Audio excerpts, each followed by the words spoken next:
Donc ce soir, nous avons le plaisir justement de recevoir Madame Victoire Issembe, épouse Lasseni Duboz, qui est gabonaise, ancienne parlementaire. Je vous laisse la découvrir à travers cette petite vidéo concoctée par l'équipe technique de Point de Vue.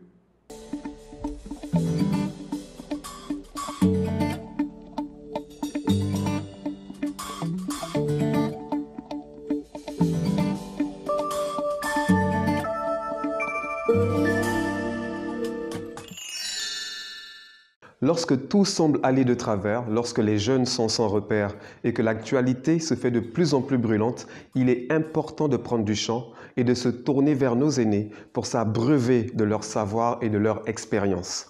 Madame Victoire Lasseni Duboz, née Issembe, est une femme qui compte dans le paysage politique gabonais. Elle a été plusieurs fois ministre sous le régime du président Omar Bongo Ondimba. Elle a été pendant plusieurs années à la tête de l'UFPDG, l'Union des femmes du Parti démocratique gabonais. Ancienne députée de Libreville, elle a été élue première femme chargée de mission pour l'Afrique de l'Assemblée des parlementaires francophones. En 2009, elle a été la première femme candidate à l'élection présidentielle au Gabon et enfin en 2018, elle a démissionné du parti en raison de divergences profondes. Nous recevons une femme d'expérience engagée dans le social et dans l'autonomisation des femmes à travers plusieurs associations. Nous recevons aussi une femme très sensible à l'art. Dans sa jeunesse, elle a été choriste du célèbre artiste gabonais Pierre Claver Akédégué. Dans les années 90, elle a créé le groupe Les Enfants du Monde, des messagers de paix qui ont sillonné le monde. Elle a écrit des pièces de théâtre, enregistré des CD, rédigé plusieurs ouvrages, dont le recueil de poèmes Au bout de mes rêves. J'ai l'immense plaisir de recevoir Madame Victoire Lasseni Duboz pour évoquer ensemble son parcours, ses convictions et l'actualité politique gabonaise et africaine. Elle répondra volontiers à vos questions ce jeudi à 19h GMT en exclusivité sur Point de Vue.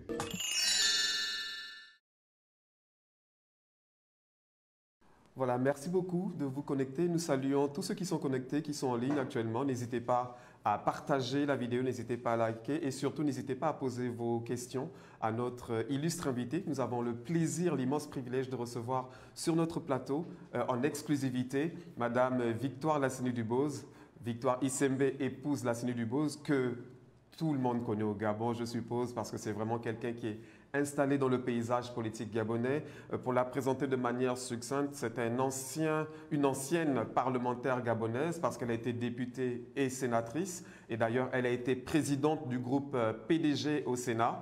Elle a été ministre sous le régime du président Omar Bongo Ondimba. Elle a été successivement ministre du Travail et ministre de la Famille et de la Promotion de la Femme.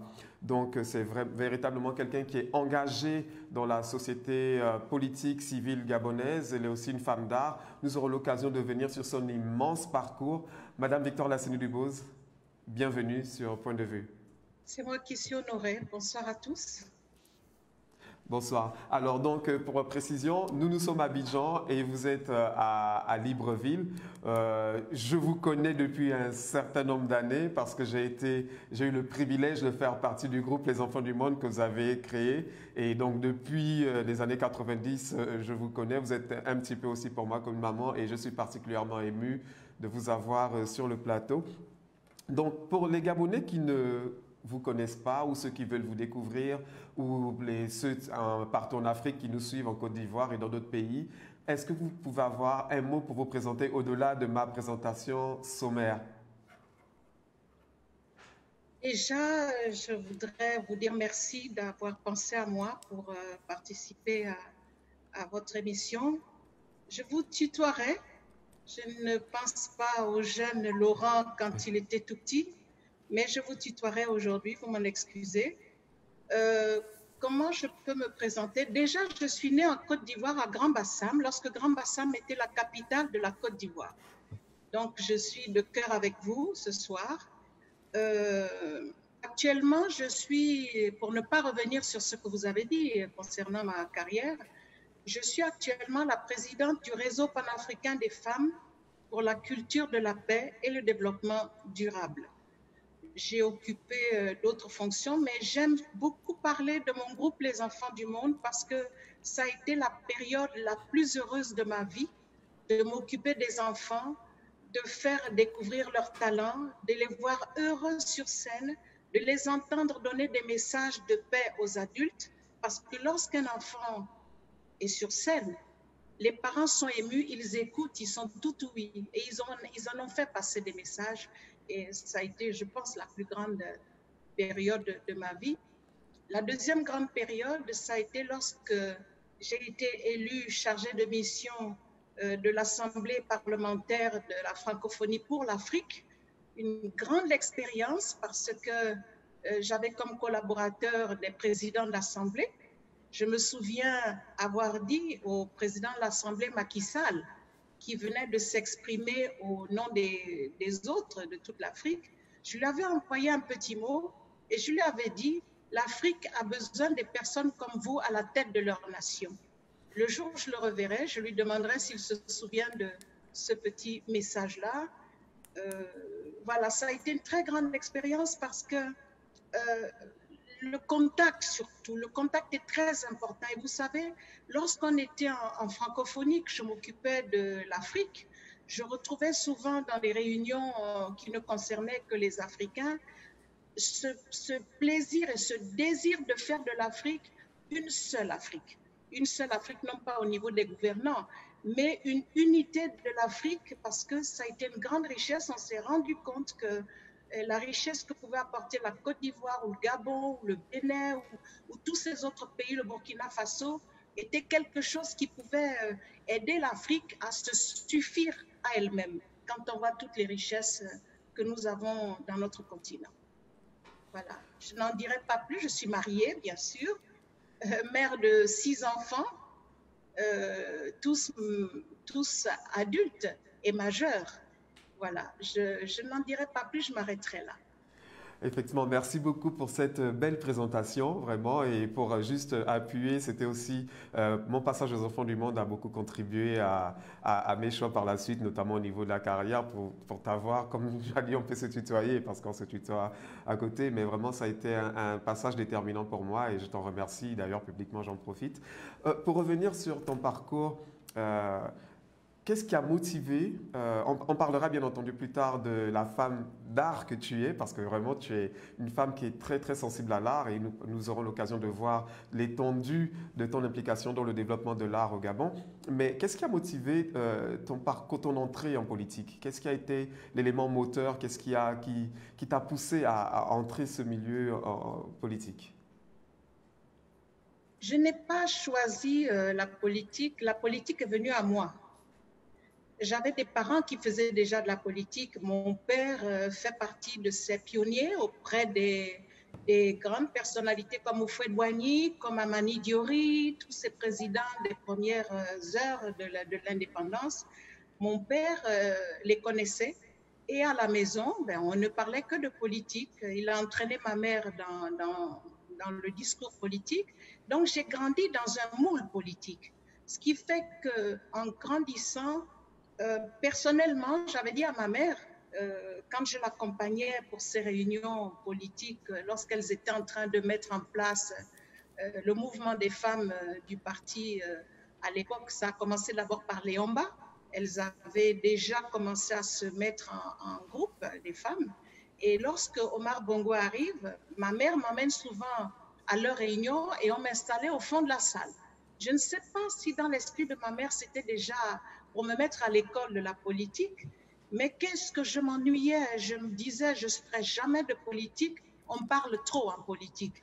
Et finalement, un jour, j'ai eu la surprise de me voir confier sous la direction de Madame Agathe Okuba, qui était une très brillante femme gabonaise aussi.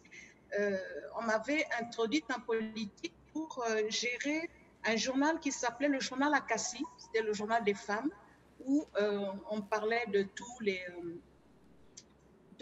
Enfin, j'étais écrivain. Voilà, j'ai commencé à écrire dans ce journal Akassi. Et ce journal Akassi avait aussi une page dans le quotidien L'Union où il m'est arrivé aussi d'écrire à l'époque. L'histoire n'est pas écrite, mais j'ai été, disons, comment on peut appeler ça, pas journalistes, mais ceux qui écrivent, qui peuvent apporter des nouvelles dans les journaux nationaux. En tout cas, mon entrée en politique est venue à moi.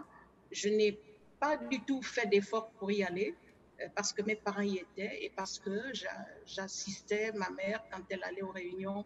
Et puis quand on rentrait à la maison, elle me posait toujours la question, alors, qu'est-ce que tu as retenu de la réunion? Je lui donnais quelques petites idées comme ça. Je disais, voilà, quand tu me parlais, et la dame qui a dit ceci, moi je pense qu'elle avait raison, ou bien elle avait tort. En tout cas, je notais ma mère au sortir des réunions. Donc ça m'a un peu formée aussi.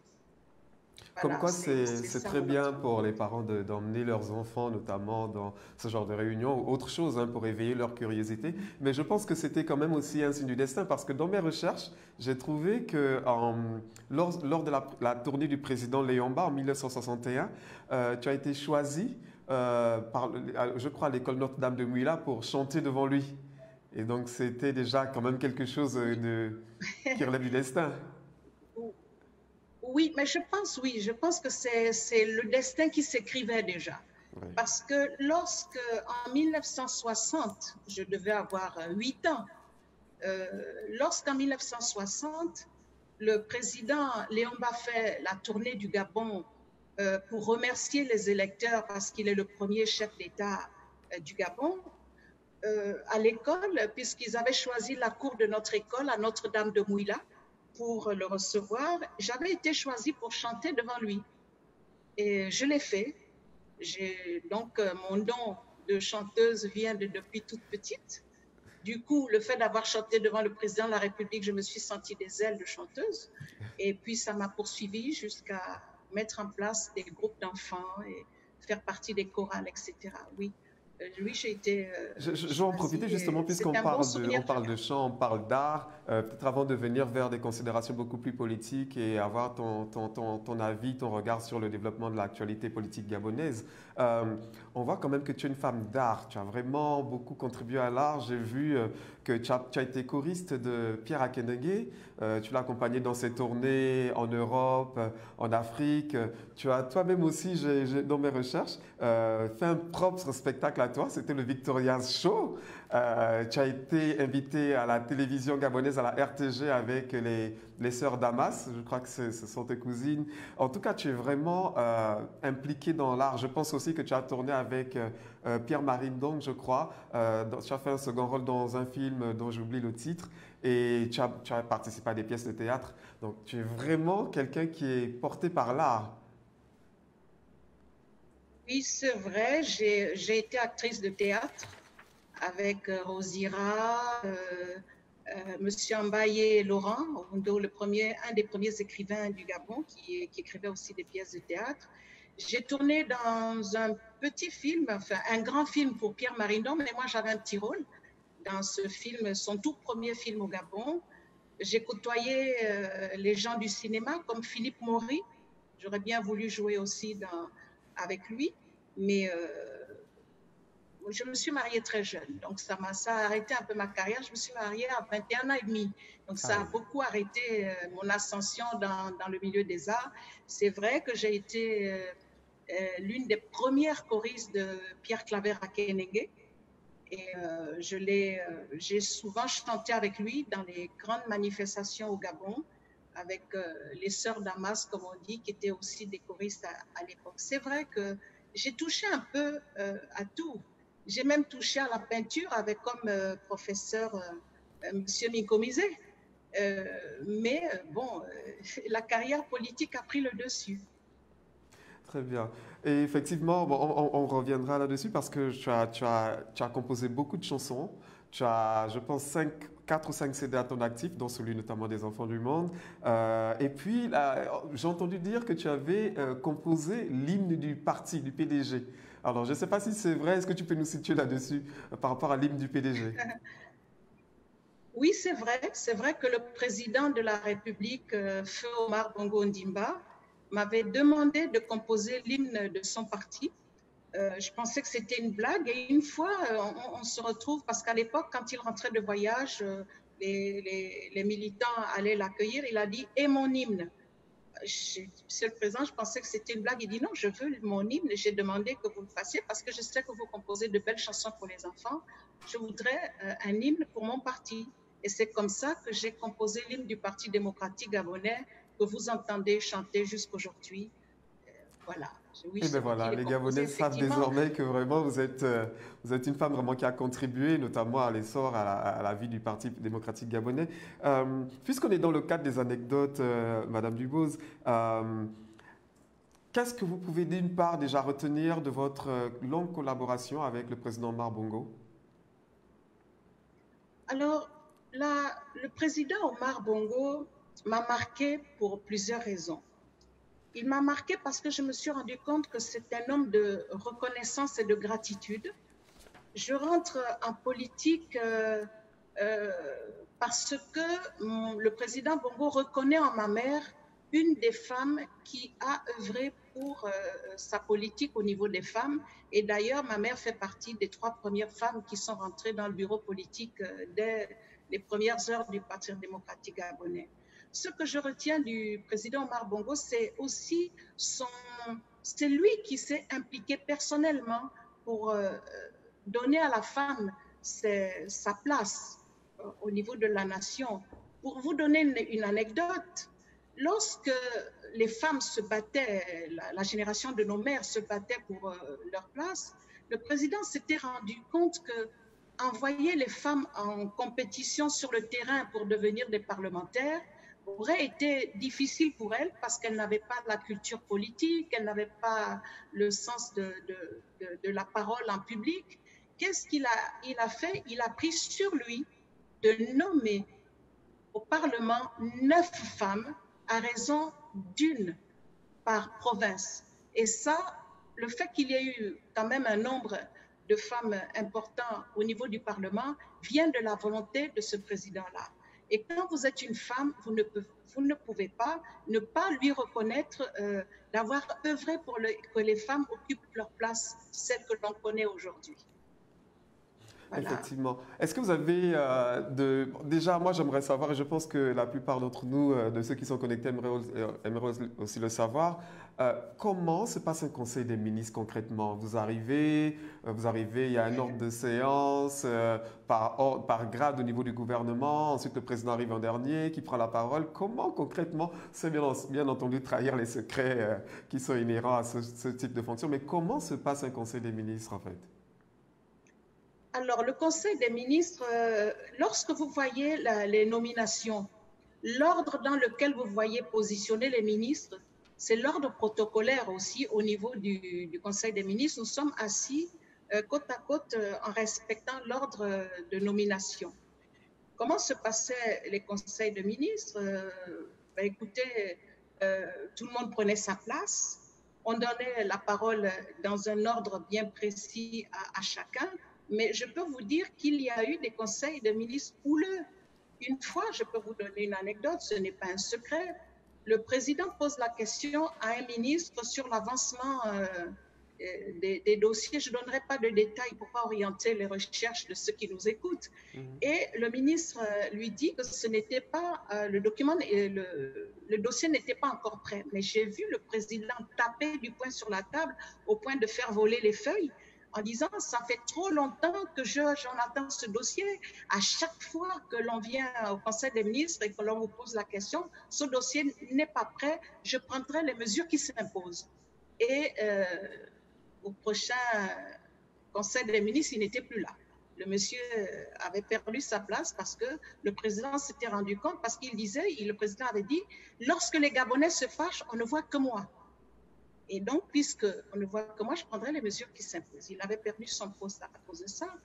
Et il y avait, je vous dis, hein, ce n'était pas du tout des conseils de ministres de copains où on se tapait à l'épaule, sur l'épaule. Je me souviens d'un premier ministre qui avait un franc-parler, on peut deviner qui c'est, et qui dit à un des ministres qui présentait son budget, il lui dit « Je refuse d'augmenter le budget de votre département ministériel parce que vous êtes un budgétivore, monsieur le ministre. » Bon, quand vous êtes tout novice au gouvernement, vous vous dites qu'est-ce que je fais là? Et ce qu'il faut savoir à l'époque, lorsque vous étiez secrétaire d'État et que vous aviez un ministre, vous n'aviez pas la parole tant que le ministre ne vous a pas donné un dossier à défendre en conseil de ministres. Moi, j'étais secrétaire d'État au tout début.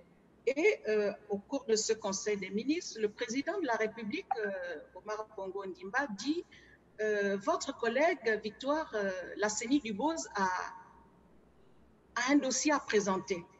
Moi, je le regarde, je vois le ministre qui est de tutelle qui me regarde les yeux flambants de colère pour dire mais où est-ce qu'elle a été chercher son dossier? Je n'ai jamais donné de dossier.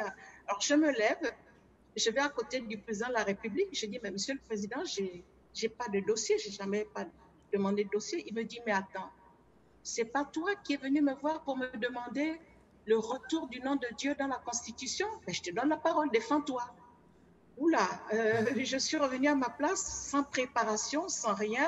Moi, j'étais allée discrètement lui dire pour que ce soit lui qui prenne la décision. Et là, il fallait que je me défende devant les collègues. Ça a été houleux, mais vraiment houleux. Et puis finalement, aujourd'hui, Dieu est introduit dans la Constitution gabonaise en bonne place dans le préambule. Et donc, Voilà. on vous le doit. On te le doit, c'est toi. Donc, c'est vraiment un dossier que tu as défendu et tu as vraiment plaidé auprès du président pour que le nom de Dieu soit remis à sa bonne place dans la Constitution de la République gabonaise, comme ça l'est jusqu'aujourd'hui, je suppose. Oui, en politique, on ne peut pas dire comme le doit parce que c'est le président de la République. S'il décide de relancer le dossier au Conseil des ministres, c'est qu'il a pris sur lui de faire revenir le nom de Dieu dans la Constitution. Moi, j'ai été lui en parler, mais à partir du moment où c'est lui qui remet la discussion sur le tapis, ça lui revient, on lui doit le fait que le nom de Dieu soit revenu dans la Constitution. Très bien. J'aimerais qu'on aborde maintenant un sujet plus ou moins d'actualité. On se rend compte au Gabon que tout est plus ou moins politisé. Tout le monde est dans la politique, tout le monde pense politique, tout le monde réfléchit politique. On se rend compte, enfin on constate que pour plus ou moins réussir au Gabon, je vais vraiment me faire le porte-voix du citoyen lambda, il faut intégrer le milieu politique, il faut intégrer le cercle politique. Est-ce qu'aujourd'hui, paradoxalement, le milieu politique, ou en tous les cas les acteurs politiques, ne sont pas le frein au développement du Gabon que nous attendons tous? Parce que c'est vrai que depuis des années, les modèles de réussite sont les modèles des personnes qui sont intégrées dans la politique. C'est vrai pour le Gabon comme d'autres pays de l'Afrique centrale ou d'Afrique tout court. Et au final, les jeunes ont leurs yeux posés sur les hommes politiques ou les femmes politiques. Et est-ce qu'aujourd'hui, pour l'avancement du Gabon, quand on regarde un petit peu tout ce qui se passe, parce qu'on aura l'occasion de parler de l'actualité politique gabonaise et africaine, est-ce qu'au Gabon comme en Afrique, les hommes politiques ne sont finalement pas le frein au développement de nos pays alors qu'ils sont censés en être le moteur? Oui, disons que la politique, on dit, c'est l'art de bien gérer la cité. Vous avez raison vous n'avez pas dit la politique est un frein au Gabon, vous avez dit les acteurs politiques. Oui. Effectivement, je ne dirais pas tout à fait que c'est le cas parce qu'il y a des exceptions. Mais ce qui est vrai, c'est qu'en Afrique, et parlons du Gabon pour ne pas que j'aille parler d'un pays autre qui fait les choses bien. Par exemple, j'admire ce qui se passe au Rwanda. Au Rwanda, la politique a été tellement bien menée qu'on compte 61% de femmes au Parlement. Ça, je trouve que c'est une très bonne politique menée dans des pays d'Afrique où la phallocratie est encore bien ancrée. Je disais que la politique est l'art de bien gérer la cité. La politique est, dans son sens premier et noble du terme, la manière de gérer dans le bon sens les hommes et les affaires. Mais qu'est-ce qu'on constate en Afrique? Il y a comme un renversement des valeurs. Normalement, un acteur politique, il doit, lorsqu'il accepte de rentrer au gouvernement, par exemple, pour parler du gouvernement, il doit se mettre dans la tête que c'est un sacerdoce, y compris le chef de l'État aussi. C'est un sacerdoce. On vient là pour se mettre au service des autres. Il y en a qui l'ont compris et qui font tout pour faire de leur ministère un ministère où, lorsqu'ils partiront, ils laisseront des traces de leur passage. Mais il y en a d'autres qui viennent pour les honneurs, pour se faire aduler, pour se faire applaudir, alors que la politique, ce n'est pas de venir se faire aduler, c'est de poser des actes concrets pour que... Allô? Oui, on vous écoute? Oui, je disais que la politique, c'est pour poser des actes concrets pour le bien commun de tous les Gabonais, pour parler du Gabon. C'est vrai qu'il y a des acteurs politiques qui faussent la donne parce que pour eux, lorsqu'on vous nomme au gouvernement, c'est pour tout de suite être applaudi. Non, ce n'est pas ça. Être dans la politique, que ce soit dans les partis politiques, que ce soit au Parlement, que ce soit au gouvernement ou dans toute autre structure où on y fait de la politique, le but est de se mettre au service des autres. C'est un sacerdoce. Lorsque chaque politique comprendra que lorsqu'il accepte de rentrer au gouvernement, c'est pour devenir le serviteur et non le servi, les choses changeront. Je pense que oui, les choses changeront. On connaît votre franc-parler, on sait que vous n'êtes pas quelqu'un qui mâche ses mots et qui dit vraiment ce qu'elle pense. Vous avez démissionné 2 fois du Parti démocratique gabonais. Qu'est-ce qui a motivé cette démission? Est-ce que vous pouvez nous faire un petit peu la genèse de ce cheminement-là qui vous a amené à quitter le parti en 2018 et la première fois, je ne me souviens plus trop bien de l'année? Vous savez, depuis des années, mon langage, mes chansons, quand je les compose, sont toujours tournées vers cette quête de paix permanente. J'ai toujours chanté pour la paix, j'ai amené les enfants du monde à n'interpréter, à ne chanter que des chansons pour amener les Gabonais à privilégier la paix plutôt que le désordre. Donc, je suis parlementaire depuis les années 89-90 et lorsque j'ai senti à un moment donné que nous étions en conflit, non pas moi face à l'opposition, mais PDG contre PDG, c'est-à-dire les gens de mon parti qui mettaient des bâtons dans les roues, bon, écoutez, je me suis dit, je n'ai pas de temps à perdre, j'ai pas de temps à perdre à aller dans des conflits avec les gens de mon parti, je vais partir, je vais sortir. J'ai démissionné en 2008. Je me suis présentée aux élections présidentielles en 2009 et jusqu'en 2014, je m'occupais de société civile, je m'occupais de mon école des arts. Quand le Parti démocratique gabonais, par son président, m'a rappelé à nouveau dans le parti, je pensais que c'était parce que j'avais laissé des traces positives lorsque je gérais les femmes du parti. J'avais laissé des micro-projets, je les avais amenés à sortir de la pauvreté par la mise en place de micro-projets. Je pensais que c'était pour ça qu'on m'appelait. Et quand je me suis rendu compte que le parti était pire que ce que j'avais laissé il y a 5-6 ans, parce que j'avais démissionné depuis 2008, j'ai redonné ma démission en 2018 lorsque je suis devenue présidente du réseau panafricain des femmes pour la culture de la paix. J'ai trouvé ma voie de sortie pour faire quelque chose qui me permettait de poser des actes qu'on verrait et qui seraient appréciés plutôt que de m'embourber dans un parti politique où les combats sont devenus légion, quel que soit le parti d'ailleurs. Hein. Ce n'est pas lié seulement au Parti démocratique gabonais. C'est pour cette raison qu'aucun autre parti ne m'a vu aller cogner à sa porte. Je suis partie du Parti démocratique gabonais et je suis restée dans mes, dans mes, dans mes rêves d'école des arts, mes rêves de tout ce que je fais actuellement. Je suis écrivaine, je suis en train de sortir beaucoup d'autres livres. Voilà, ça je me sens bien. Je ne regrette pas du tout une seule minute d'être partie du Parti démocratique gabonais. Peut-être que si, Laurent, tu venais ouvrir un parti, peut-être que je te suivrais. J'en suis honoré, j'y réfléchirai. C'est vrai que tu as parlé des arts, tu as donc créé le relais d'art Victoire Issembe qui est situé en Boé. Et donc c'est vraiment un espace dédié à la culture. Donc c'est vraiment pour montrer ton implication et ton engagement dans l'essor de la culture au Gabon. Et peut-être que ceux qui nous regardent, si vous voulez y faire un tour, ce sera avec plaisir. Je rappelle aussi que tu as un recueil de poèmes, Au bout de mes rêves. Au bout de mes rêves que tu as écrit, que j'ai eu le plaisir de lire et qui est vraiment très très bien écrit, qui m'a fait voyager à travers tous ces poèmes. Donc au bout de mes rêves, on a aussi, alors j'oublie le titre. Les Le merveilles deuxième de livre Dieu qui dans parle de ma ta vie. vie, Les merveilles de Dieu dans ma vie, voilà. Donc ce sont les deux ouvrages que j'ai vraiment eu le plaisir de lire et on y apprend vraiment beaucoup d'anecdotes sur ton parcours, sur des anecdotes même au niveau politique. Alors si tu permets, on va prendre quelques questions parce que c'est aussi ça le but de point de vue, de prendre des questions en live des internautes. Et je vais prendre une question de Marius Lechantre qui dit, alors je lis la question in extenso. Un seul parti, une seule idéologie politique gère le Gabon depuis 1968. L'absence d'alternance au Gabon n'est-elle pas la cause de la déliquescence de l'État aujourd'hui?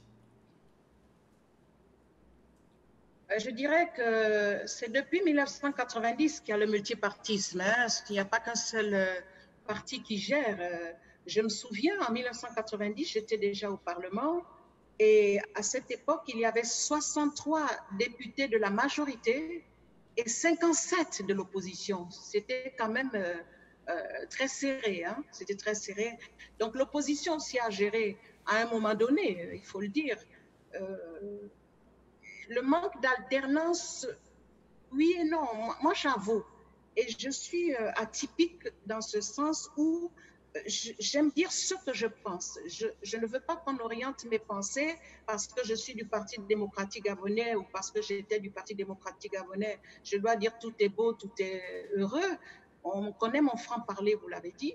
Je n'ai jamais été aussi heureuse que lorsqu'il y avait cette 8e législature où on comptait beaucoup de parlementaires de l'opposition parce que ça a permis de faire des équilibres.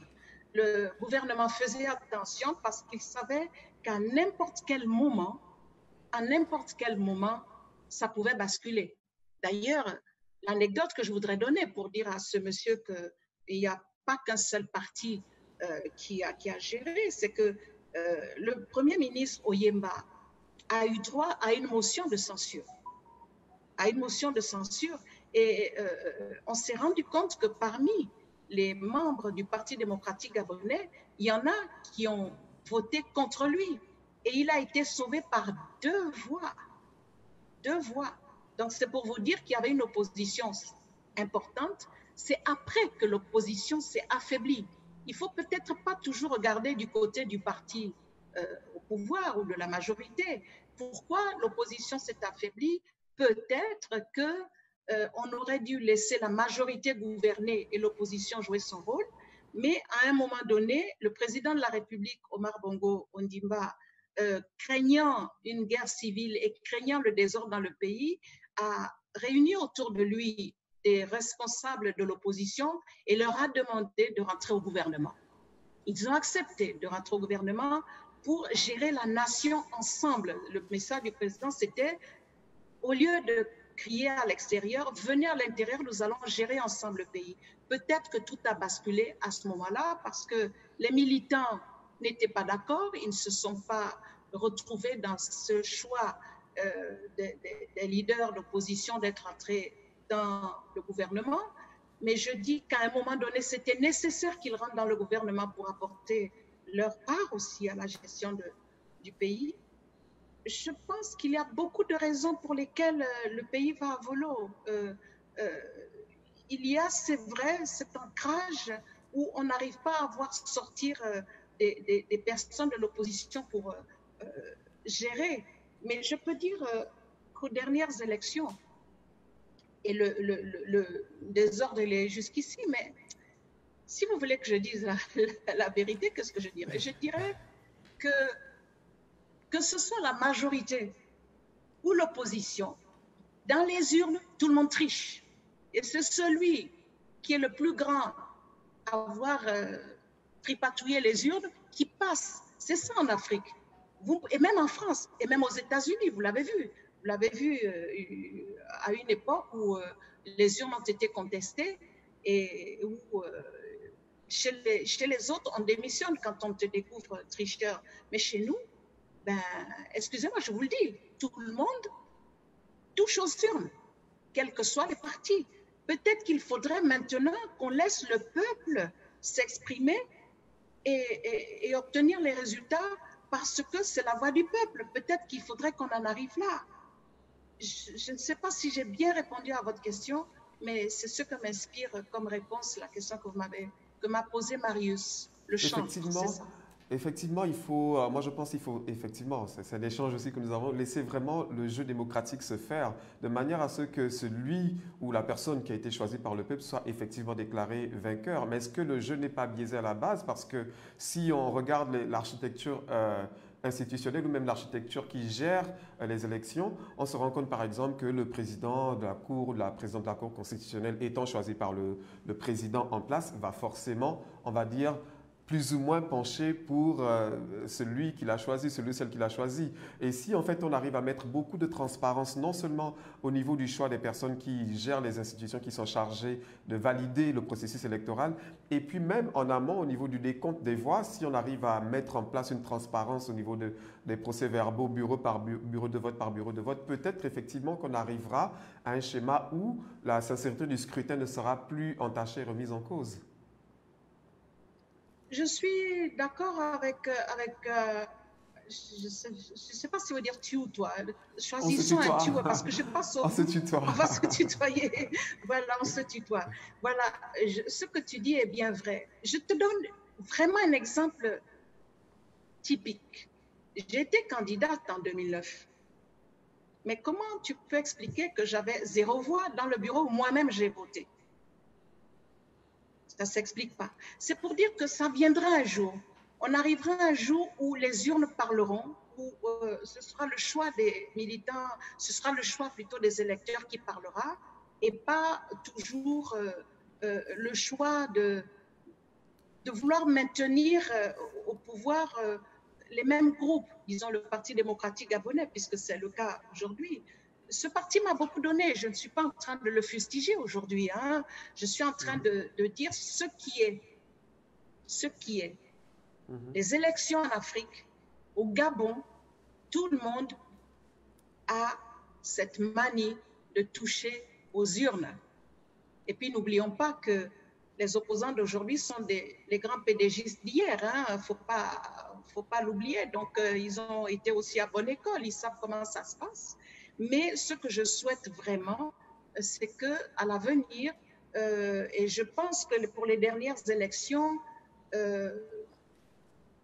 partout, que ce soit les Gabonais ou les étrangers, il semblerait qu'il y ait eu un gros problème et que le candidat de l'opposition aurait été celui qu'il fallait mettre là.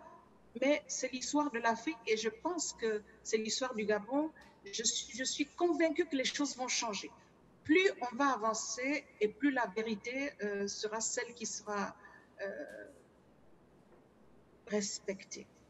Effectivement, les choses, je pense effectivement comme toi que les choses vont changer parce qu'on est face à une jeunesse qui est de plus en plus connectée, qui est de plus en plus au fait des questions politiques et sociales, etc.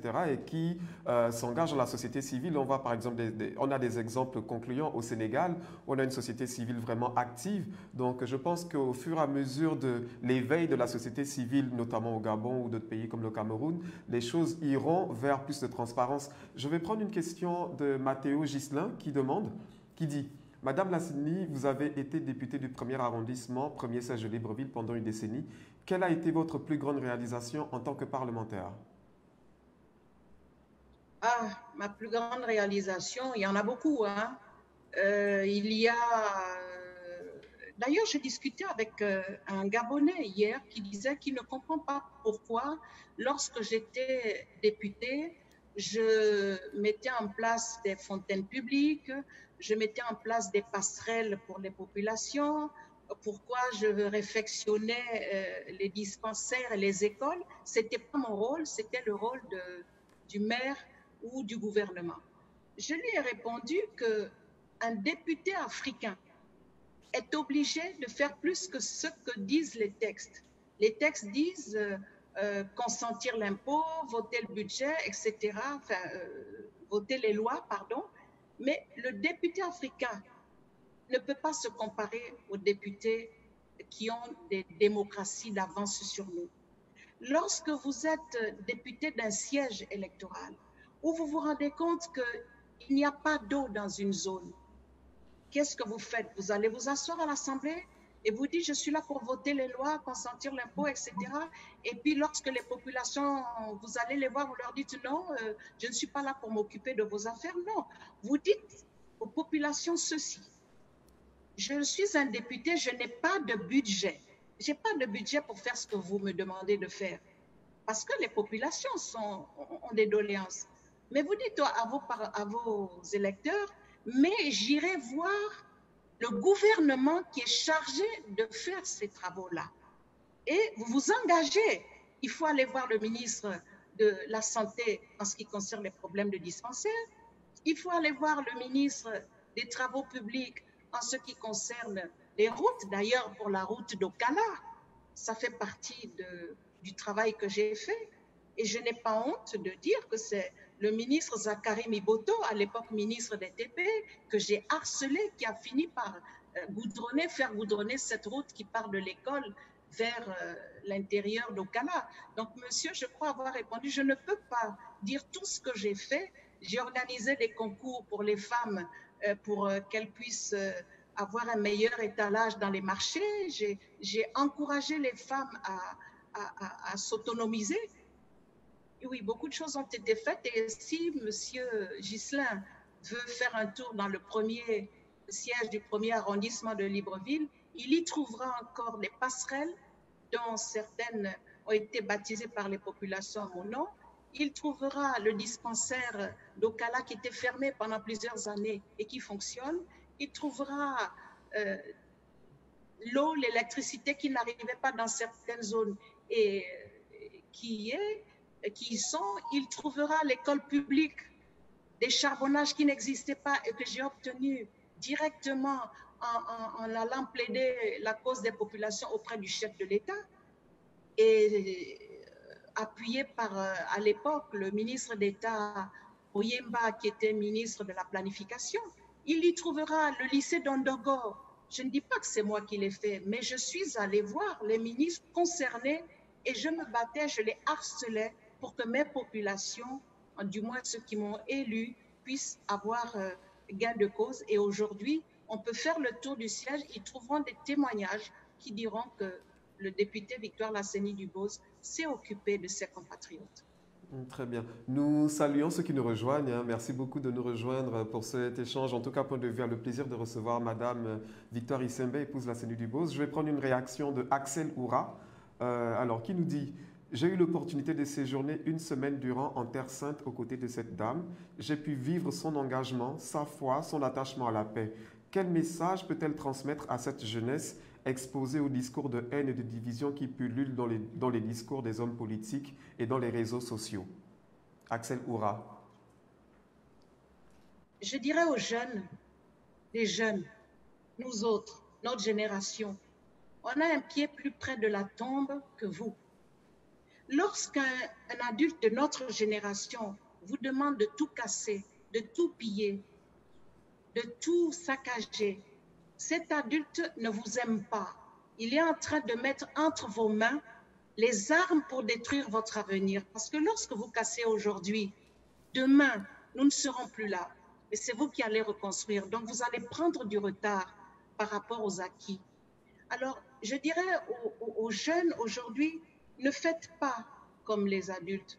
Ne pensez pas que la politique, c'est aller se servir, c'est aller regarder à l'argent qu'il y a dans les caisses de l'État. Soyez honnêtes, soyez loyaux. Je dirais aussi aux jeunes, les jeunes, ne rentrez pas dans le tribalisme. Le tribalisme est un frein au développement, un grand frein au développement. Je suis heureuse lorsque je vois des mariages entre... Les enfants ne s'occupent pas de ce que disent les parents. Quand ils sont amoureux, il est femme, il a décidé d'épouser une Miennet, mais il l'épousera, quel que soit... Je dis ça, c'est très bien. Continuez de cette manière-là. Ne faites pas comme nous, faites mieux que nous et commencez déjà dès aujourd'hui à réfléchir à ce que vous voulez pour notre nation. Quelle est l'image que vous voulez que reflète notre nation dans le concert des nations. Et j'aime bien ce troisième couplet que je vous faisais chanter, que je te faisais chanter, Laurent. Le troisième couplet de l'hymne national qui disait « Afin qu'aux yeux du monde et des nations amies, le Gabon immortel reste digne d'envie. Oublions nos querelles, ensemble bâtissons l'édifice nouveau auquel tous nous rêvons. » Bâtissez les enfants, bâtissez ensemble. N'oubliez pas les femmes. N'oubliez pas les femmes, parce que les femmes, c'est le chaînon manquant dans le développement de notre pays. Et je pense que si notre pays est aussi en retard, c'est parce qu'on a pensé que les femmes, c'était bien pour la cuisine, c'était bien pour les petits postes, c'était bien pour le ministère des Affaires sociales. Mais je suis contente de voir que de plus en plus, on se rend compte que les femmes sont capables d'occuper des ministères clés comme la défense, comme des fonctions clés comme trésorier payeur général et d'autres ministères qui montrent que la femme est déjà prête et peut aller loin. J'ai même dit une fois, et je crois que je titille un peu les hommes quand je le dis, je dis aujourd'hui, les femmes sont assez matures pour à elles seules former tout un gouvernement. Je dis. Et je dis aussi que ce sont les femmes à qui on devrait donner les mairies, parce que lorsque les femmes ont géré les mairies, on a vu ce qu'ont été ces mairies-là. Je pense à Madame Wanyamboué, qui a été la mairesse de Port-Gentil. Jamais la mairie n'a été aussi bien tenue. Et aujourd'hui, je reconnais que le maire Tchango fait du bon travail. Il ne faut pas aussi oublier les hommes qui travaillent bien. Il faut le dire, il faut applaudir. Voilà ce que je dirais à ce niveau des choses. Merci beaucoup. Avant de prendre encore quelques réactions sur Facebook, je voulais justement rebondir sur ce que tu étais en train de dire sur le rôle de la femme. Effectivement, tu es très engagé dans l'autonomisation des femmes, dans l'implication des femmes, dans une plus grande implication des femmes dans la société, en politique ou ailleurs. Et notamment, tu as une association qui s'appelle Assoif. J'ai pu regarder un petit peu vos activités. Vraiment, tu vas chercher les femmes dans les quartiers pour leur apprendre vraiment des métiers, à faire par exemple du savon, des choses qu'elles vont pouvoir faire de leurs mains pour pouvoir conquérir leur autonomie. Et juste avant de te laisser réagir là-dessus, je voulais vraiment appuyer ce que tu disais dans la gestion des femmes qui serait parfois, à bien des égards, plus efficace que celle des hommes. On a remarqué, une étude a fait remarquer que les 10 pays au monde qui ont le mieux géré la crise du Covid-19 sont les pays qui sont gérés par des femmes, notamment l'Allemagne et d'autres pays. Les 10 premiers pays au monde qui s'en sont mieux sortis dans la gestion de la crise du Covid-19 sont des pays qui sont gérés par les femmes. Donc effectivement, ce discours-là est porteur et je pense que c'est un combat que tu as l'honneur de mener. Est-ce que tu peux nous donner un mot sur Assoif et comment tu amènes vraiment des femmes des bas quartiers que tu vas chercher pour vraiment les aider dans leur autonomisation? Je dirais d'abord, avant de revenir à Assoif, je dirais que ces pays sont mieux gérés. Pourquoi? Parce que les femmes viennent avec leur cœur maternel. Elles viennent avec leur cœur maternel. Est-ce que, Laurent, tu sais, nos ministres aujourd'hui, nos premiers ministres même, ou nos chefs d'État aujourd'hui qui gèrent nos pays, dites-moi combien ont des mamans lettrées ou des grands-mères lettrées? Ce sont des femmes illettrées qui ont pu gérer l'éducation de leurs enfants jusqu'à en faire des premiers ministres et des chefs d'État. Donc la femme a ce côté que Dieu lui a donné, les gènes d'encadrement de la famille, d'encadrement même des enfants.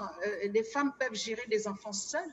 Moi, je connais un premier ministre qui m'a dit « Je dois toute mon ascension à ma mère et à ma grand-mère qui m'ont élevée seule. » Et il était Premier ministre. Et il rajoute des femmes illettrées qui n'ont pas été à l'école, mais qui savaient être derrière l'enfant pour dire « Tu as fait tes devoirs, va faire tes devoirs. » Elle ne savait pas lire, mais elle obligeait l'enfant à aller faire ses devoirs. Donc, ça ne m'étonne pas que les pays qui ont mieux géré le Covid-19 soient des pays gérés par les femmes parce qu'elles apportent quelque chose de plus, la maternité. Maintenant, pour parler de Assoif, Association Solidarité Internationale des Femmes, c'est une ONG que j'ai mise en place et qui rassemble des femmes de plusieurs pays. Parce que j'ai pensé que des femmes de pays différents pouvaient s'apporter mutuellement des échanges qui peuvent nourrir les unes et les autres. Par exemple, quand on va partir dans les cours d'art culinaire, j'apprendrai à faire, à checker, j'apprendrai à faire la sauce graine, et les autres apprendront à faire les feuilles de manioc à la gabonaise ou le tchèp de sénégalaise. C'est un peu les échanges que je fais ici. Il m'est arrivé de former les femmes. Nous leur avons appris comment il fallait faire le poisson salé, parce que c'est un produit qui coûte cher. Et les femmes savent maintenant faire dans notre ONG le poisson salé. Elles savent faire les yaourts. Au lieu d'aller acheter des yaourts importés, elles le font maintenant elles-mêmes. Elles savent faire des gâteaux, de la pâtisserie. Au lieu d'aller les acheter, elles le font elles-mêmes. Elles les vendent maintenant. Voilà, donc c'est... Et même du savon. Oui, alors le savon, j'ai arrêté à un moment donné parce qu'on m'a fait peur. On m'a dit, ah, il faut à tout prix vous attacher les services d'un chimiste pour bien doser le matériel que vous utilisez. Il y a quand même de l'acide, il y a des produits délicats, et nous avons arrêté d'abord la fabrication du savon, mais nous allons reprendre parce que nous avons enfin trouvé le chimiste. Ah ben, très bien. Alors, je vais prendre encore quelques questions et réactions sur Facebook. Au fait, on a ces derniers temps, l'actualité gabonaise a été secouée par le débat sur la dépénalisation de l'homosexualité au Gabon. Et effectivement, tu as eu l'occasion déjà de donner ton point de vue à travers des audios. Et là, est-ce que, voilà, si tu as la tribune de point de vue, quel est ton point de vue, ton regard pour les internautes et tous ceux qui nous suivent sur cette actualité qui a défrayé la chronique au Gabon? Ce que je voudrais dire là-dessus, c'est qu'il ne faut pas se voiler la face. Il existe des homosexuels, on le sait, mais jamais les homosexuels au Gabon n'ont été inquiétés en quoi que ce soit. Ils n'ont jamais été rejetés, ni vilipendés, ni rien. Ce que j'ai dit, moi, sur les réseaux sociaux, c'est quelle urgence il y avait. Nous sommes en train de traiter du problème du Covid-19. Quelle urgence il y avait pour venir nous jeter, c'est presque une bombe, parce que ça divise les Gabonais en ce moment, et ça met même en difficulté les homosexuels, parce qu'ils sont maintenant vilipendés et même frappés dans les quartiers. Ce que je pense, c'est qu'on n'aurait pas dû dépénaliser l'homosexualité. Je m'explique. On aurait dû conserver les sanctions, mais en donnant d'autres mesures. Par exemple, si jamais les homosexuels s'exhibaient, c'est-à-dire que s'ils venaient s'embrasser, deux hommes s'embrasser en public devant des enfants, devant tout le monde, il fallait sévir. Pourquoi? Parce que notre culture est loin de tout ça. Ce n'est pas notre culture. C'est la culture des Européens de laisser libre cours à leurs envies, à leurs instincts, mais chez nous, non. La culture africaine, nous sommes à combien d'années de démocratie? Les Européens ont combien d'années de plus que nous? Ils sont arrivés à un stade où ça ne leur dit plus rien, l'homosexualité. Mais nous, c'est encore tabou. Pourquoi on veut nous imposer une manière d'être et de faire qui sont aux antipodes des cultures que nous avons, de l'éducation que nos parents nous ont donnée, de ce qui vient de nos ancêtres? Je suis contre la dépénalisation, mais je suis pour des mesures à prendre concernant cette histoire d'homosexualité. Et lorsqu'on regarde, peut-être que je lis mal ma Constitution, mais lorsque vous lisez le préambule de la Constitution elle-même s'enferme en disant qu'il y a un profond respect du choix de la culture, des us, que ce soit spirituel, matériel. Alors, mais je dis, la Cour constitutionnelle n'a pas encore dit son mot. Même si on n'a jamais vu une loi aussi rapidement promulguée, c'est vraiment une histoire, cette affaire. Elle est déjà promulguée, la loi. Ça est une des lois dont on n'a jamais vu une rapidité de promulgation. Mais la Cour constitutionnelle n'a pas encore dit son dernier mot, et tout le monde attend à le regard tourné vers la Cour constitutionnelle, parce que des recours ont été déposées à ce niveau-là. Tout le monde attend. Je dis, il faut pas du tout dépénaliser. Il faut quand même sanctionner ceux qui vont s'exhiber, qui vont penser que c'est maintenant la cour du roi Béto, où on vient se mettre devant des mamans, des adultes, des notables, et puis deux hommes s'embrasser, deux femmes s'embrasser. Je dis, nous ne sommes pas encore prêts pour ça. Voilà. Voilà, C'est mon point de vue. non seulement la société gabonaise n'est pas prête pour ça, mais en plus, c'est le timing en fait qui interroge. Est-ce que en pleine, comme vous l'avez dit, comme tu l'as dit, en pleine crise, alors qu'on est censé gérer vraiment les urgences criardes pour les Gabonais, est-ce que c'était l'urgence pour le gouvernement d'une part? Et d'autre part, est-ce que ça n'aurait pas, vu que ça touche quand même aux mœurs nationales, j'ai envie de dire, est-ce que ça n'aurait pas plutôt été productif de poser ce débat-là dans un cadre beaucoup plus global et de demander l'avis de tous les Gabonais? Peut-être chacun, parce que les positions sont diverses et partagées là-dessus, hein. C'est vrai que ça fait beaucoup parler dans un sens comme dans un autre, mais est-ce que peut-être il aurait fallu peut-être faire beaucoup de pédagogie en amont et peut-être laisser aussi les Gabonais s'exprimer, même si on sait que les députés sont la représentation nationale. Mais peut-être que les Gabonais auraient peut-être préféré aussi donner leur avis de manière beaucoup plus directe, peut-être à la faveur d'un référendum ou d'un grand débat national. Alors, ce que j'ai appris, puisque je ne suis plus au Parlement, c'est que c'était où vous votez cette loi et vous avez l'aide financière des institutions étrangères, ou vous ne la votez pas et vous n'avez plus d'argent. C'est ce que j'ai appris. J'ai appris par ailleurs que il n'y avait pas que ce document, il n'y avait pas que cette loi sur la dépénalisation de l'homosexualité. Hein. C'est le code pénal dans lequel était introduit ce dossier particulier. Mais on est venu remettre ça au Parlement presque à la dernière semaine où ils sont pressés d'aller en intercession. C'est presque un piège. Ils n'ont pas eu le temps de regarder les 400, apparemment 400 dossiers du code pénal. Quel temps ils auront eu pour le faire en quelque temps, en si peu de temps? Il y a un parlementaire qui m'a dit, mais madame, on n'a même pas eu le temps de tout lire. On nous a expliqué qu'il fallait voter et les explications qu'on nous a données étaient suffisamment convaincantes pour que nous votions. Ils n'ont pas eu le temps de regarder les textes, d'après ce que me dit ce parlementaire-là. Mais je ne vais pas trop m'avancer là-dessus. C'est une affaire qui défraie la chronique jusqu'aujourd'hui. Tout ce que j'espère, c'est que le gouvernement ne peut pas rentrer en bras de fer avec le peuple. Le peuple, c'est la majorité. Le Parlement qui est parti voter n'a pas demandé l'avis du peuple. C'est quand même délicat, ce genre de choses. Ils sont votés par des notables, des vieux, pour qui ça, c'est même impensable.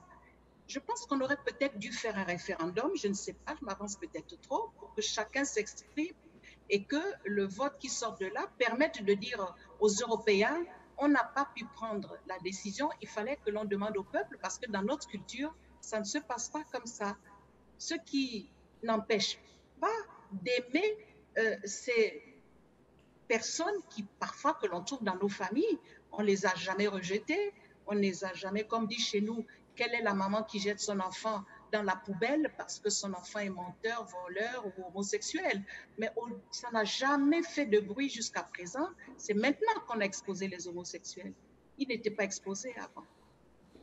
Très bien, merci. On arrive quasiment à la fin de notre émission, mais je vais me permettre peut-être de déborder un petit peu en prenant encore une ou deux questions. C'est une question de Morgane Stefanini qui dit: on peut dire que vous êtes une femme accomplie avec plusieurs cordes à votre arc, un modèle pour beaucoup. Quels conseils pouvez-vous donner aux jeunes femmes gabonaises et africaines aujourd'hui?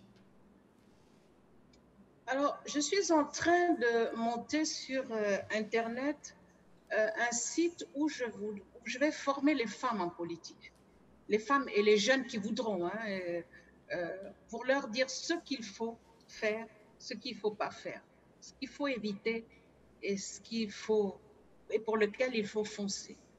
Le conseil que je donnerais pour les femmes qui veulent se jeter en politique, c'est la première chose, c'est d'être conscient que la politique est un milieu violent, violent verbal, mais violent aussi parce que physiquement, on peut vous faire du mal, on peut vous empoisonner. Je ne vais pas leur faire peur parce que moi, je suis là, je parle, je ne suis pas morte, ça veut dire qu'on peut traverser des montagnes et des vallées en politique et s'en sortir et laisser des marques de son histoire, de son passage en politique. Je dirais à ces jeunes dames de ne pas hésiter. Le Gabon a besoin d'elles. S'il n'y a pas suffisamment de femmes à l'Assemblée nationale, qui votera des lois en faveur des femmes? Et qui dit femmes, c'est toutes les lois qui vont dans le sens où la maman est heureuse. Une mère est heureuse quand il y a de bonnes lois, parce que tous les enfants représentent les enfants, ses enfants. Que ce soit, quand j'étais députée, je me positionnais comme la mère de famille de mon siège. Et j'étais accueillie par les vieux, les enfants, les femmes, tout le monde, parce que je jouais le rôle de mère. Et c'est ce qui m'a amené à aller chercher pour eux ce qu'ils attendaient. Je dirais à ces jeunes femmes, puisque c'est une jeune femme qui me pose la question, de ne pas avoir peur de s'engager. De ne pas avoir peur de s'engager. Il n'y a pas en politique, vous ne pouvez pas y arriver si vous n'acceptez pas de passer par des épreuves. Les épreuves de diffamation, les épreuves de délation, les épreuves d'attaque. Toutes les épreuves sont là. Elles sont vraiment comme un paquet prêt à vous exploser sur la figure. Mais laissez dire et avancer dans ce qu'on croit être bien pour son pays. C'est ce que je pourrais dire aux femmes, mais je pourrais compléter ce que je dis aujourd'hui parce que je suis en train de mettre un site en place où je pourrais donner de meilleurs détails et des formations à celles qui veulent bien entrer en politique. Bon, merci beaucoup. Il y a Wami Bouroubou qui dit pourquoi s'adresser uniquement aux femmes. Bon, c'est par rapport à la question qui a été posée, mais je pense qu'il voudrait aussi que tu aies un mot à l'endroit de toute la jeunesse gabonaise. Alors, la jeunesse gabonaise, je vous dirais, une maman met au monde des filles et elle met au monde aussi des garçons.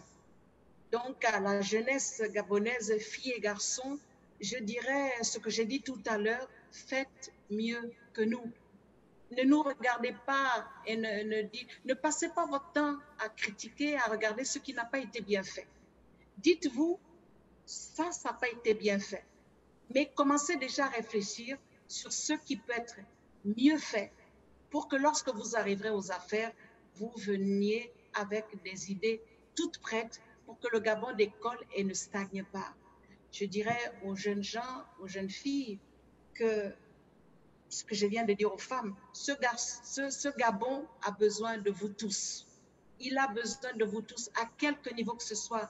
Et je disais tout à l'heure à quelqu'un qui m'a titillé sur WhatsApp, qui me disait ne vous dédouanez pas, vous avez été en politique, vous faites partie de ceux qui sont à l'origine de la stagnation, de ce qui se passe. Je dis non, attention, il y a des gens qui ont fait stagner les choses et d'autres qui ont posé des actes et qui sont capables de prouver ce qu'ils ont fait. Donc, que les jeunes, pensez Gabon d'abord. Ne pensez pas à l'argent qu'on va y gagner. Ne pensez pas aux honneurs. Ne pensez pas au cartable qu'on va vous porter. Ne pensez pas toujours aller au gouvernement, pas toujours à l'Assemblée nationale. Au gouvernement, il y a une vingtaine de places. À l'Assemblée nationale, une centaine, disons, si on arrondit à 120 ou disons 150 pour aller plus gros, mais ce n'est pas le chiffre. Alors, vous pensez que tout le Gabon va rentrer au Parlement ou à l'Assemblée? Pensez à l'entrepreneuriat. Celui qui réussira est celui qui saura entreprendre. Pensez à l'entrepreneuriat. Un entrepreneur est beaucoup plus riche qu'un politicien. Il est libre de ses actions. Il est libre de ses choix. Voilà ce que je pourrais dire à la jeunesse. Lancez-vous dans l'entrepreneuriat. Il y a de la place pour tout le monde. N'allez pas vous disputer les maigres places réduites du Parlement ou du gouvernement. Il y a de la place partout. Voilà ce que je pourrais dire à ce jeune qui m'a demandé un message pour la jeunesse. Très bien, je pense qu'il a reçu le message 5 sur 5. Avant de poser ma dernière question, je vais te lire une réaction de Jessica BS qui dit: Une femme inspirante que j'ai eu l'honneur de côtoyer, une femme qui a réussi à voir au travers de la chrysalide que j'étais, le papillon en devenir. Elle m'a poussé à me dépasser et à croire en mes rêves. Des enfants du monde à l'émission La parole aux enfants, elle a impacté de façon plus que positive ma vie de femme. Un grand merci. Oh, c'est gentil, Jessica. Ouais, je me souviens, c'est Jessica, c'est bien ça, je ne me trompe pas de Oui, prénom. c'est Hein. Jessica. Jessica, je l'avais nommée responsable de l'émission que j'avais faite sur une radio de la place. Tous les mercredis, les enfants avaient droit à la parole et on décortiquait le, le manuel des droits de l'enfant et j'avais poussé Jessica à être le, la leader, pour ne pas dire le leader de ce groupe d'enfants. Et d'ailleurs, je peux parler d'une anecdote. Alors que j'étais sortie pour leur prendre de l'eau et des petits sandwichs, quand je suis revenue, il n'y avait plus personne dans la salle de l'émission. Qu'est-ce qui s'était passé? Il y a eu des histoires entre les personnes à qui appartenait la radio et il y en a un qui est rentré, semble-t-il, avec un revolver pour dire aux enfants, la récréation est terminée. Et les enfants ont dû sortir de là. Ils ont été amenés par Manu, qui était le président des Enfants du Monde, parce que c'était sérieux. Il y avait des histoires au niveau de cette radio. C'était une anecdote pour savoir si Jessica s'en souvient. En tout cas, merci Jessica pour ces gentils mots. C'est souvent rare qu'on reçoive des compliments lorsqu'on a fait de la politique, mais je suis heureuse de l'entendre dire. Et je voudrais féliciter aussi Laurent, qui a pris le chemin de la politique aussi, peut-être un tout petit peu influencé, mais bravo pour tout ce que tu fais. Je suis fière de toi, vraiment fière de toi. Merci beaucoup. Merci beaucoup. Mais c'est vrai que pour revenir sur la parole aux enfants, merci beaucoup, Tante Vivi, pour ces mots. Pour revenir à la parole aux enfants, c'est vrai qu'on se rend compte qu'il n'y a plus beaucoup on n'a plus beaucoup ce genre d'émission où on donne la parole véritablement aux enfants et il faudrait qu'on revienne un petit peu à ça, écouter de plus en plus ces enfants. Ma toute dernière question, après l'équipe technique est en train de me faire des grands yeux pour dire qu'on est arrivé à notre terme. J'aimerais en fait avoir ton regard sur la situation politique gabonaise. On se rend compte que depuis l'accident, l'AVC du président, les choses sont un petit peu instables, le pays est un petit peu basculé, il y a eu beaucoup de rebondissements, l'actualité politique a été un petit peu sens dessus dessous, et les choses semblent se mettre plus ou moins en place, mais les gens ont plus ou moins perdu de repères, ils n'ont plus pied, ils ne savent plus trop où on va, etc. Quel est ton regard sur le devenir du Gabon, tout simplement, et aussi de la société gabonaise et de la nation gabonaise? Quel est ton regard que tu poses de manière claire, en tout cas de mère et d'observateur, observatrice de la vie politique gabonaise et acteur aussi? Je suis tellement dépassée moi-même que je dis, maintenant le Gabon est entre les mains de Dieu lui-même. Il n'y a que Dieu pour nous sortir de ce bourbier-là. Lorsqu'on regarde le paysage politique, du moins un regard du côté de la présidence, on ne sait pas trop ce qui se passe. Mais ce qu'on peut dire, c'est que le président, il est vivant. Il est vivant, mais le fait qu'on ne le voit pas se prononcer sur des sujets brûlants de l'heure, le fait qu'on le voit apparaître de temps en temps alors qu'avant on le voyait partout, le fait que son directeur de cabinet soit en prison, que son porte-parole soit en prison, que ses collaborateurs les plus directs soient en prison ou aient pris la fuite, il y a de quoi se poser la question sur la gestion de ce pays. Et je dis pour ne pas commenter et dire n'importe quoi, quand j'ouvre la bouche, j'aime dire des choses sensées qui restent. Je dis, il n'y a que Dieu pour nous sortir de ce bourbier. Et moi, je crois à la toute-puissance de la main divine et qui me fait croire même que tout ce qui se passe en ce moment, c'est un peu ce qui s'est passé à la sortie du peuple d'Israël d'Égypte. À la sortie du peuple d'Israël d'Égypte, c'est-à-dire la fin d'un système qui est proche et qui n'est pas loin de tomber. Voilà, c'est ce que je voudrais dire pour conclure sans être sans vouloir jouer les prophètes, je dis, laissons Dieu agir et les résultats ne se feront pas attendre. Et tout ce que nous vivons aujourd'hui, ce sont les soubresauts de la fin d'un système, à mon avis. C'est ce que je peux conclure. Bien qu'ayant été du Parti démocratique gabonais, je dois dire toute chose a une fin. Toute chose a une fin. Et je peux rajouter, il y a un temps pour tout. Il est peut-être arrivé le moment de tout revoir. Et même l'opposition, aujourd'hui, quand on se dit quelle opposition, on ne sait même pas le rôle que joue l'opposition, quelle est la vraie opposition, quelle est la fausse opposition. Les gens qui étaient avec le candidat Ping, aujourd'hui sont repartis au PDG. Il y en a qui occupent maintenant des fonctions bien assises au niveau du pouvoir en place. C'est un désordre qui ne dit pas son nom. Je ne vais pas me prononcer là-dessus. Je dis, mettez les femmes au pouvoir et les choses vont changer. Très bien. Merci beaucoup, Madame Dubos, pour ces mots pleins de sagesse. Nous avons pour habitude de donner une carte blanche à notre invité, vraiment qui peut aborder la thématique de son choix. Mais avant, je veux vraiment remercier tous ceux qui se sont connectés, qui ont suivi, qui ont participé, ou tous ceux qui ont simplement regardé. Vraiment, j'espère que cet échange a été enrichissant pour vous. Donc, on va tout de suite te donner ta carte blanche pour aborder la thématique de ton choix en quelques minutes. Ce que je peux dire, c'est, je voudrais m'adresser aux femmes. Je voudrais dire aux femmes que ce qui se passe au Gabon nous interpelle.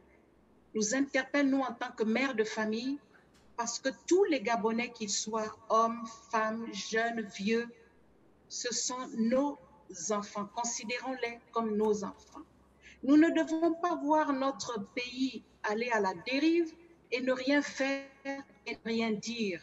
Nous devons agir partout où nous sommes. Quand nous sommes dans les quartiers, nous devons appeler les Gabonais à la sagesse, à la tempérance et à l'espoir surtout.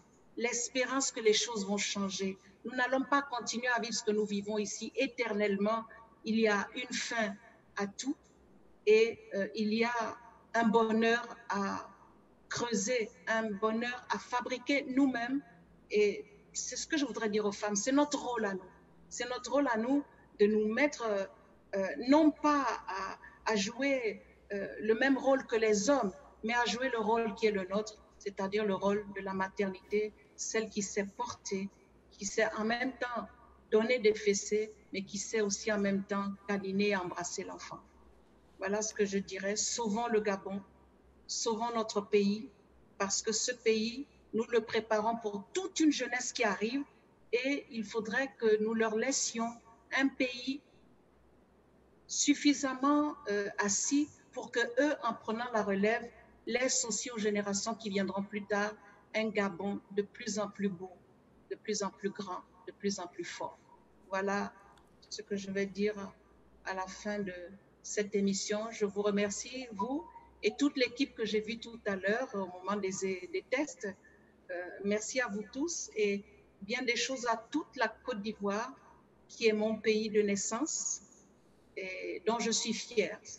Je suis fière de la Côte d'Ivoire parce que pour moi, quelque part dans mon cœur, mon cordon ombilical étant tombé là-bas, je me sens de là-bas aussi.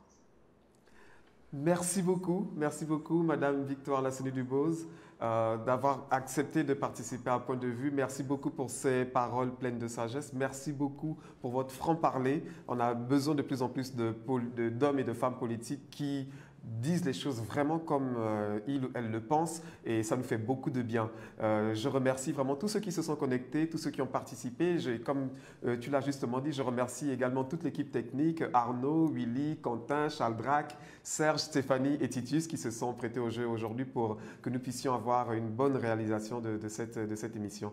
Merci beaucoup et à très bientôt donc sur la chaîne de Point de Vue. Bonne soirée à tous.